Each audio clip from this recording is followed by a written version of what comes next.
Thank you very much for having me, Tabo, and good afternoon to your listeners. I think first and foremost, we must be very cautious about the kind of language that we use when relating to this particular problem. And I don't believe we have reached a full-blown national crisis, and this might not be a popular opinion, but while the problem is serious, it can also be seen as a public health risk. It hasn't reached, the tipping point where it's recognized as a full-blown national crisis because of three fundamental factors, right? The first being that there isn't enough attention on the issue at a policy level or from the public. We are seeing pockets of individuals and pockets of communities raising the issue, but it's not at a national level where it can be considered as a full-blown national crisis. More than anything else, also, the food and safety at informal businesses is a long-standing challenge that has been compounded, by poor regulation and oversight. And the scale of the problem also may not yet be perceived as large enough to demand a national mobilization, despite individual and, in some instances, group cases being reported in the media. So I do think that the efforts that are currently being made by various institutions within government are very necessary in terms of the oversight visits that are currently being done, the shutting down of specific spaza shops in and around, certain communities and in neighborhoods, and also the president's response. I do think that more than anything else, we need to be able to deal with the root cause around the poisoning issue that we're seeing, and to also deal with, the negative connotation that this particular, crisis, for lack of a better word, has now caused within society, where foreign nationals owning spaza shops has become the center of the issue as opposed to the regulation, right? Yeah. So we need to be able to look at this and consider that the root cause of poisonings in South Africa, and particularly those linked to these spaza shops, lies in government's failure to regulate the market effectively. We need to be able to focus on the government's neglect of public health and safety, with the understanding that these shops are often forced to sell substandard or dangerous goods due to a lack of oversight and regulation, as well as limited resources and support. Yeah. So it's obvious that government has failed to protect its citizens through effective regulation and enforcement. But the current issue raises an important point, that the broader societal or systemic issues facing South Africa must not be used as a scapegoat for marginalized communities, particularly spaza shop owners, who are often in the front lines of economic survival in our townships. And this is what we need to be able to consider these spaza shops as, frontliners for economic survival in communities that are very poor. Yeah. I suppose you're correct. It's not a popular opinion that you're sharing, and I'm sure you might get some pushback from people who are saying, well, we've already had loss of lives, and especially it's children who are losing lives. We're seeing illnesses being reported in their hundreds in some instances, almost every day now of the week. How can Busi say it's not an event that requires national coordination at this point?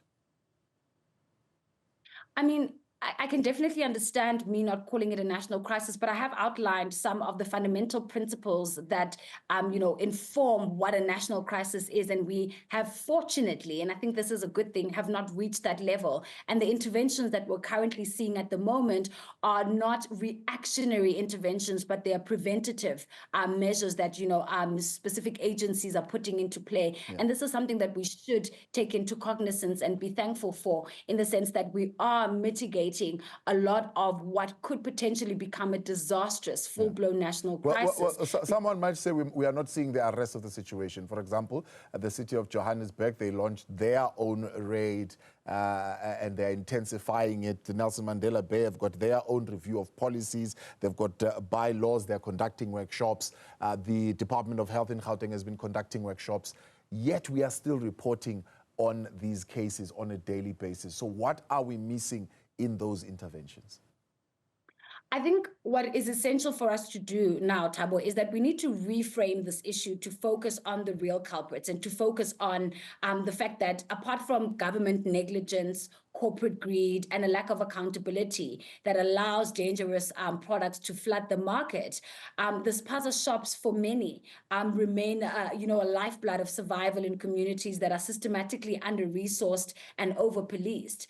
And we need to be able to recognize the fact that many spaza shops aren't being closed at the moment because, like all small entrepreneurs, they are operating within an environment where access to safe, affordable products and regulatory oversight is scarce and non-existent. So we need to be able to take that into cognizance.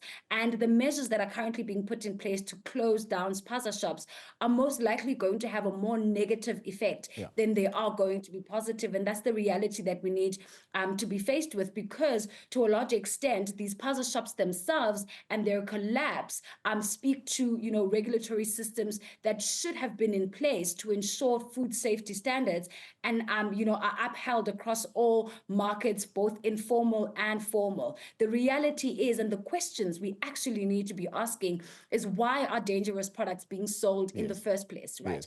And why are these hazardous products not being intercepted before they reach the shelves? And why is also government failing to provide adequate support and resources to spaza shops to help them to sell safe, legitimate products? These are some of the questions that we need to be able to grapple with as we attempt to resolve this issue. Because the closing down of spaza shops is not going to assist those communities that those spaza shops serve, because to a large extent, the price variation from a spaza shop to a market like Spar, for an example, or any other food chain, popular food chain that we know, is the difference between a family being able to afford a meal and not being able to afford a meal. And this is some of the things we need to take into cognizance. The fact that those spaza shops are there to serve a particular demographic of people that aren't able to access the economy in the way that the Black middle class now has been able to access the economy and continue to grow. And we need to take that into cognizance when responding to this issue around spaza shops. And we also need to attend to it in a manner that does not marginalize a particular demographic of people being foreign nationals, because that's also what is creating, a larger crisis and a larger issue than us just dealing with the food safety and the regulation therein.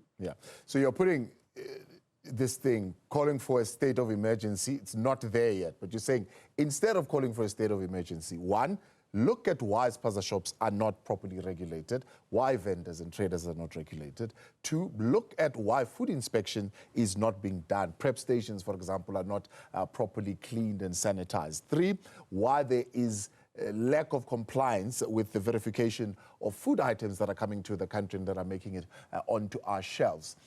I don't know if the problem is the same for all those three that I've articulated, but maybe you can tell me, why do you think all these areas are currently lacking? Is it a lack of competence? Is it a lack of manpower to be able to do this? Is it a lack of resources that we are unable to do this? I mean, it's definitely a mixture of all those, right? And I think we need to be able to call a spade by a spade. So the government bodies that are most directly responsible for this issue, the Department of Health and its associated agencies, such as the South African Bureau of Standards and the National Consumer Commission, are bodies that are tasked to oversee public health, food safety, and community protection in the country. And to this extent, what this issue with spaza shops has highlighted for us is that they are failing dismally, right? And we need to be able to look at these regulatory bodies and to effectively monitor how they enforce regulations, particularly in informal markets like spaza shops, where oversight is often weaker. And we need to be able to understand that the failure to regulate and ensure product safety across all markets, being formal and informal, is identified as the core issue being behind, the poisoning and the public health risk that we're currently faced with. But we also should not just scapegoat this to government alone. There are various parties that need to come on board to be able to resolve this issue, and that need to be able to be there in order for us to resolve, the crisis that we are walking into and we have not thankfully arrived at, apart from the Department of Health, apart from the South African Bureau of Standards, and also apart from from national consumers. Parents themselves have a part to play in this.